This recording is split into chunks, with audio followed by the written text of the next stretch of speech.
Hello, everyone. This is MMA Interesting Prospects podcast. Today, our guest is Christian McAuley, who will fight Paul Capaldo on CFFC 138. Hello, Christian. How are you? How you doing, brother? Thank you for having me.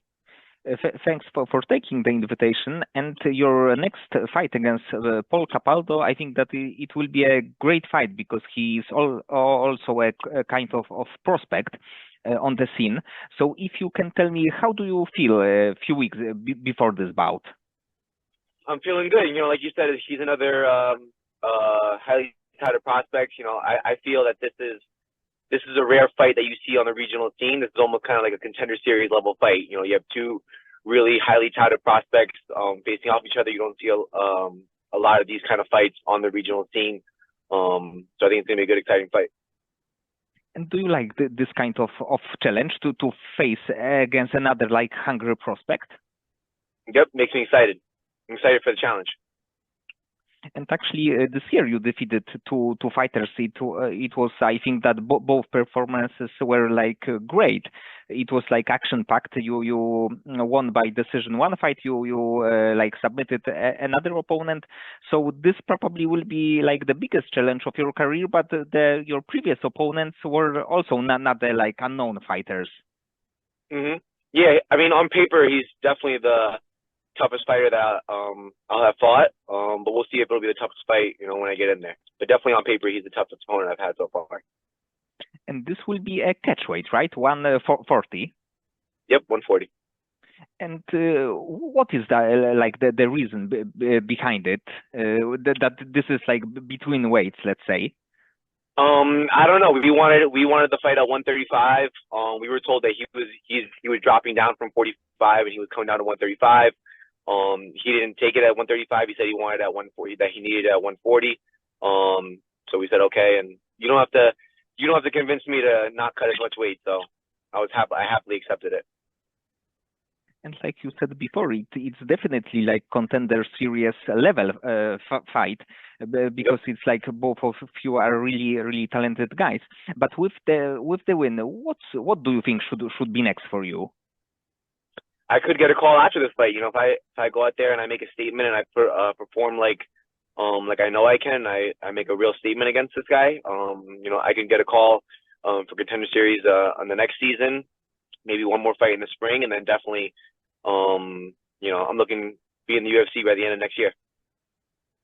Especially that you actually never lost a fight, like either like as the amateur or the pro. So your record is like really nice one. Yep. I've had one fight where I didn't win. It was my first ever kickboxing amateur fight. It was actually a draw. But I've never lost, so don't plan on starting now. And actually, you had about a 1 year break between 2023 and like June 2024.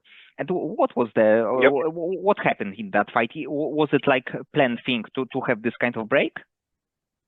No, it was just dealing with little things here and there. I was aiming to fight in September, but I was still banged up from the fight before that, and then I was gonna try to fight again in December, and then just little nagging things came up where I just couldn't fight, and then try to fight in April, and then I couldn't find an opponent, and so then I ended up getting pushed until June.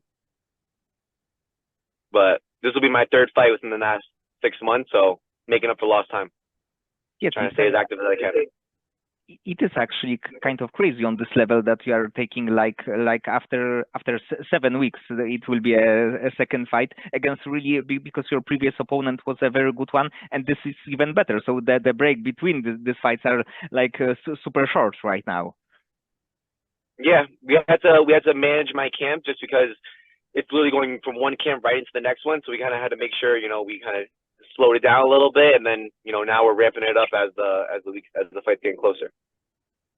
And before starting MMA training, did you have any like additional background, maybe wrestling, maybe some more of the traditional combat sports?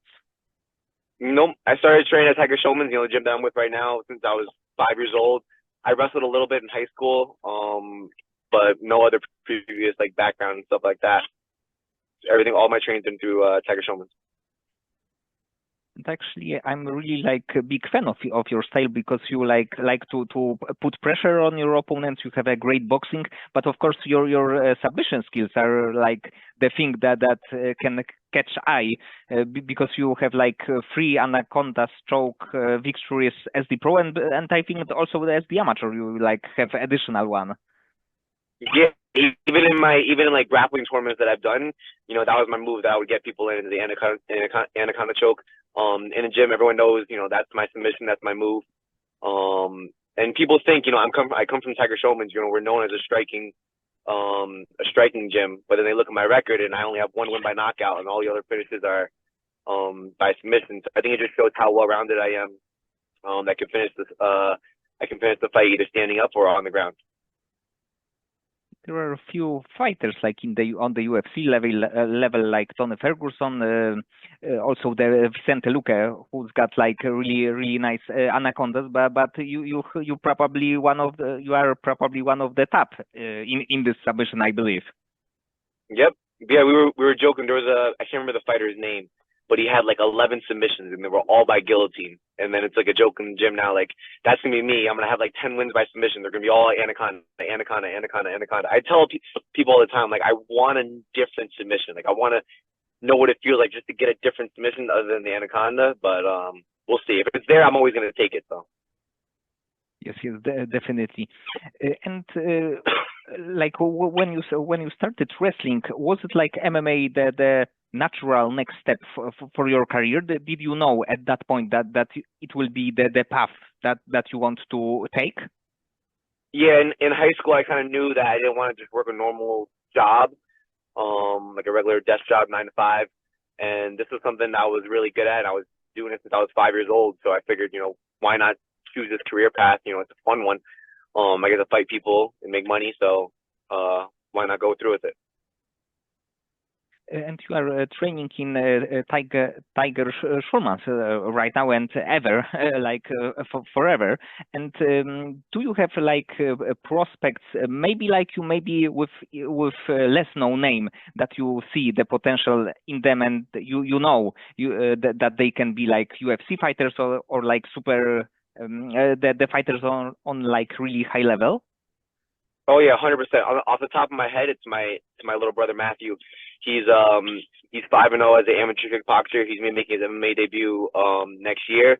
I think he can give some top level pros, really really good work right now. And he's only starting amateur MMA, so he's just turned 18. I think he's leaps and bounds better than I was at that age. So I can't imagine what he's gonna be like when he's 25. And he starts to turn pro and stuff like that. So keep an eye out for him. He's one of the top prospects, especially at our gym. And for now, it's kind of crazy that even like the teenagers or young adults can be like killers, to be honest. Yep. Yeah, he's had a couple. His last 2 fights, I think one of the guys was 25, the other one was like 27. So almost 10 years older than him, and he beat both of them handily. So. And what is like the favorite part of the training? What do you like enjoy the most? I'd probably say striking. Striking is probably the most fun part. Wrestling is definitely the most gruelingest. Not looking forward to it part, but it is what it is. But definitely the striking aspect is probably the most fun. And probably this is the reason why we can see like that you have a really good boxing, because in the fight against, I believe, the Reed, it was like on display that your boxing is like really high level. Yeah, I think I have some of the best boxing in MMA. A bunch of our guys at Tiger Showman's, we have really good boxing. We'll train with we'll spar with pro boxers, on a weekly basis, and we'll handle our own. Guys that are 13-0, 14-0, 18-0 as professional boxers, and we'll handle our own. So I think we have very good boxing at my gym. How quickly can you make like a bantamweight weight limit? If let's say in the next few months, maybe the UFC would contact you or your manager that they need like 2 weeks short notice fight, would you be able to make this weight? As long as I keep my weight down and I stay disciplined, I can definitely make the weight. Obviously, preferably, you get a full 8 weeks training camp to make it. But I know that I'm at that point, 5-0. I'm going to be 6-0. I can get a call, like you said, in 2 weeks. Can you make 135? So I have to make sure that I stay disciplined, making sure my weight stays in check and I'm eating healthy year round. Because I think that for now it's like a matter of time that you will get there, because it's maybe not will be like in next fight, but in like maybe 2 or 3. I think that it's a little bit like your destiny to get there. Yep, 100%. My daughter, she's 5 years old. She was actually asking me, saying, "When are you going to be in the UFC?" And her birthday is in 2 weeks, and I was like, "Not this birthday, but your next birthday, I'll be in the UFC by then. Don't you worry." So. Yes, and this is actually a really possible thing. Mm-hmm. And how do you like handle the pressure before your fights? I don't really think too much about it. Really, what's only going through my head is it's all the hard work that I put in. It's the training that I put in. It's the training partners that I've sparred with. I know that they've prepared me, and nothing that this guy is gonna bring is going to be more than what I've dealt with in training. So it's really just going out there and just performing, putting on a show. So the training is like the tough part, and in the cage is like the cherry on the top. 100%. The training is the worst. It's way harder than any of the fights. Do you have a fighter from the UFC that you really enjoy watching? I have a bunch. Not one specific fighter. Like I like watching Sean O'Malley. I like watching Volkanovski, Adesanya, even like Pereira, John Jones. There's a bunch of fighters that I enjoy watching. And do you have a fighter also from the UFC that you would like to face? Maybe fighter from the rankings, maybe unranked, but the fighter that you know that it would be a really good fight. Well, obviously, I want to fight, the champ, whoever the champ, Rob. But if I'm thinking like stylistically, like what's a really fun fight, I would have to say maybe someone like, and my wife's Ecuadorian, so her family's gonna go crazy over this. But I think me and Chito Vera is a really fun fight. We have very similar styles where it's pressure. It's you're going in there trying to hurt the person. So I think that's a really fun like style matchup that the fans would enjoy. Yes, and he is also this kind of fighter with the opportunistic approach. So he may lose like 1 or 2 rounds, but in the end, like against I believe Frankie Edgar, Dominic Cruz, maybe the fights in that fight he was losing a little bit, but in the end he knocked both like legends out. Yeah, he's dangerous like that. He takes a couple rounds to start to get going, and then he makes reads and he finds his shots and he has power. So. And he has very unpredictable striking. So he'll throw kicks from weird angles, punches from weird angles. So yeah. When you're thinking about your career, what would you what would make your career a successful one? When you would go to the UFC, when you would be in the rankings, maybe winning a belt? I'm looking to be one of the greatest fighters of all time. It's not just winning the belt. I'm looking to go down as one of the greatest fighters of all time, whether that's winning 1 belt at 135, eventually moving up, winning a belt at 45. I'm still growing. I'm still young. Maybe even going up to 155 and winning a belt. But I'm looking to go down as one of the greatest, fighters of all time. And I think anyone that doesn't have that mindset, I don't think they should be fighting, in MMA or doing any kind of sport that they're doing, right? I think everyone's goal should be to be the greatest at that sport. And if you're not thinking that, then I think you should stop doing that. And right now, when you watch the fights, especially from the like bantamweight division or featherweight division, do you see like holes in the fighters' game, and as like in your mind that you can beat them at this point? Yep, anyone from 125 to like 145, like I'm always glued. Like even the Peter Yan's fighting Figueiredo tomorrow. I'm gonna be have my eyes glued on that fight. Anyone from 25 to 45, and knowing that those are possible potential opponents in the future. I'm always watching those fights, seeing little things that they do and how I match up against them. And this is actually a like crazy good fight. And who do you think will win this one? I think because it's a 5-round fight, I think Yan will be able to put the pressure on him, and I think he'll be able to beat Figueiredo. I think Figueiredo might steal the first round or two, but I think eventually Jan will start to pour on the pressure and eventually either get him out of there or win by decision. Yes, I agree, but it's like a little bit like a toss-up for me. Maybe like 51-49 for Jan.